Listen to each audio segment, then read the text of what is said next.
Hello बच्चे, क्या हाल। तो जैसा कि आपने कल के वीडियो में एपी का बेसिक टर्म जान चुके थे, आज हम जानेंगे कि एपी में प्रथम पद और सार्वंतर रहेगा तो हम किस तरह से nवें पद ज्ञात करेंगे। और जब nवें पद हम ज्ञात करने का फॉर्मूला जान जाएंगे तो आप एक्सरसाइज 5.2 चुटकियों में बना पाएंगे। तो चलिए लेक्चर को शुरू करते हैं।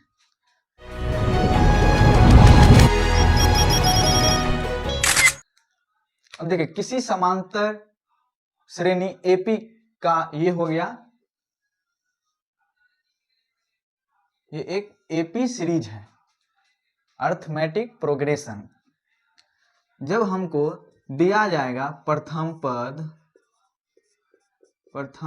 ए हो, सार्वअंतर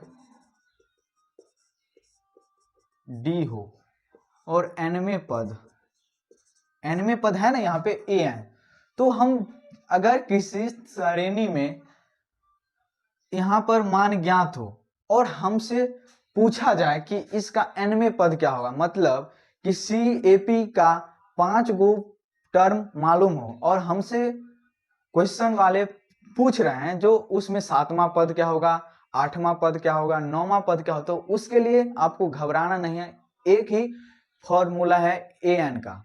तो nवें पद का जो फॉर्मूला होगा a plus n minus 1 D, जहां पे a क्या है प्रथम पद और d क्या है सार्वंतर। अब देखिए, किसी भी एपी में अंतिम पद ज्ञात होता है, मतलब अंतिम पद ज्ञात होता है।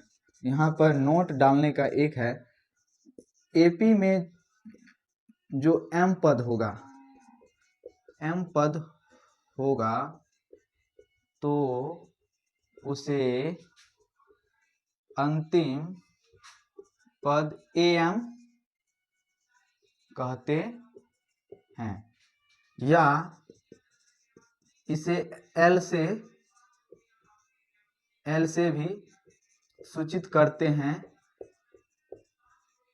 समझ गए।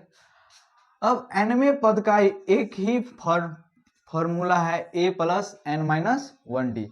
तो यह कॉन्सेप्ट लगाकर आप भारी से भारी क्वेश्चन को भी सॉल्व कर सकते हैं। तो आइए सबसे पहले हम एक क्वेश्चन लेते हैं। अब देखिए, अगर आपको यह क्वेश्चन समझ आ रहा है तो आप इसे खुद से भी बना सकते हैं, वीडियो को पॉज करके। आप क्वेश्चन सॉल्व कर लिए होंगे, तो आइए चलते मिलाते हैं। इसमें क्या है, इसमें प्रथम पद क्या है। सबसे पहले क्वेश्चन को हमें पढ़ के पहले समझना है, क्वेश्चन में क्या कह रहा है। तो 2, 7, 12 एपी का 20वां पद ज्ञात कीजिए। अब हमें n तो मालूम हो गया, मतलब 20वां पद हमें ज्ञात करना है। तो यहां पर लिखेंगे प्रथम पद a बराबर क्या है 2, और सार्वंतर पहले निकालेंगे, सार्वअंतर d बराबर होगा द्वितीय पद में से अगर हम प्रथम पद घटाते हैं तो सार्वअंतर आएगा। 7 में से 2 घटाए तो कितना आया 5 आ गया। अब हमें क्या निकालना है 20वां पद। तो nवें पद कौन सा हो जाएगा, हमें निकालना है a10 निकालना है।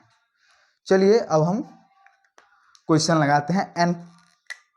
nवें पद का फॉर्मूला क्या होता है, nवें पद का फॉर्मूला होता है an प्लस बराबर a plus n minus 1 D. अब हमें कौन सा पद ज्ञात करना है 10वां, तो a10 लिखेंगे और प्रथम पद क्या है यहाँ पे 2 प्लस n कितना है 10 माइनस 1 डी कितना है 5। अब देखिए 2 प्लस 9 5 45 2 47, इसका आंसर आ गया 47। तो हमारा इसका आंसर हो जाएगा, यहाँ पे लिखेंगे 10वां पद कितना आया 47। देखे बहुत आसान है ना। आप इसी तरह एक हम दूसरा एग्जाम्पल लेते हैं जिससे आपको बेहतर समझ आएगा। और हमसे पूछ रहा है इसका 30वां पद क्या होगा, तो इसे हम उसी फॉर्मूला से ज्ञात करेंगे जो हम पहले ज्ञात कर चुके हैं। तो अकॉर्डिंग टू क्वेश्चन पहले आपको लिख लेना है प्रथम पद 10 हो जाएगा और सार्वअंतर 7 में से 10 घटाएंगे तो -3 आएगा। अब हमें कौन सा पद ज्ञात करना है, 30वां पद। यहाँ पर क्वेश्चन मार्क लगा दें। और हम जानते हैं जो सार्वंतर धनात्मक भी हो सकता है, ऋणात्मक भी हो सकता है और शून्य भी हो सकता है। तो यह पॉइंट आप नोट में हम लिखवा देते हैं। सार्वंतर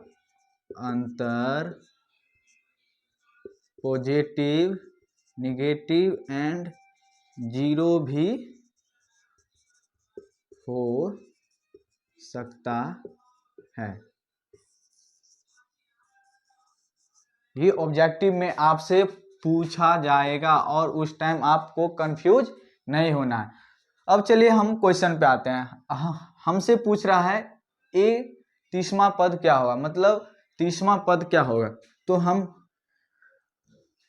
nवें पद का फॉर्मूला लगाएंगे। ए एन बराबर होता है ए plus N minus 1d।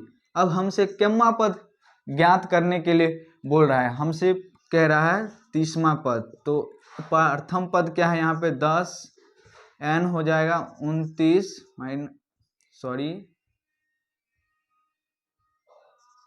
30 minus 1d कितना है -3। अब आइए 10 प्लस 29। अब आपको बेसिक बोर्ड मास आता होगा, आप कैलकुलेशन कर सकते हैं। चलिए कैलकुलेशन कर लेते हैं। 9 तिया 27, 3 दूनी 6 दू 8। यहाँ पे प्लस था और जब हम प्लस को हम माइनस से गुना करते हैं तो आंसर माइनस में आता है। अब चलिए 10 को -87 में से घटाना है तो इसका आंसर -77 आएगा। जो इसका 30वां पद होगा, 30वां पद -77 होगा। तो आप समझ गए कि अगर हमें प्रथम पद और सार्वंतर पता होगा तो हम किस तरह से कोई भी पद हमसे पूछा जाएगा तो हम सारी पद बता सकते हैं। तो आज के लेक्चर में इतना ही। फिर मिलते हैं जो ए एन का समीशन का फॉर्मूला क्या होता है, और हम कल इस nवें पद पे बहुत सारे क्वेश्चन कराएंगे डिफरेंट, जिससे आपका बोर्ड एग्जाम में कहीं भी दिक्कत नहीं हो। तो आज के लिए इतना ही। फिर मिलते हैं नेक्स्ट वीडियो में। जय हिंद, जय भारत।